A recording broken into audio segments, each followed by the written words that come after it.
Ayun mga katropa, ayan, meron tayong inaisiyo dito mulberry. Itong mga tubo na. Ito mga katropa, tanggalin na po natin yung yung tubalot ng plastic para po makita natin yung okay din siyang tanggalan ng plastic. Tara mga katropa, samahan niyo. Tatanggalin natin yung plastic.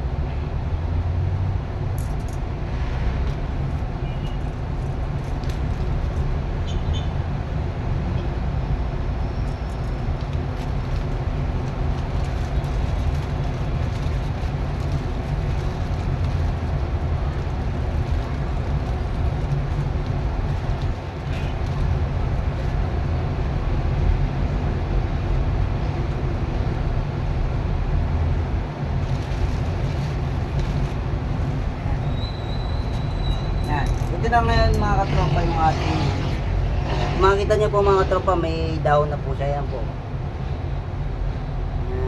yan lang po. After siguro mga 1 month to, may sumupang na po siyang dahon. Yan lang po mga katropa, salamat, bye bye.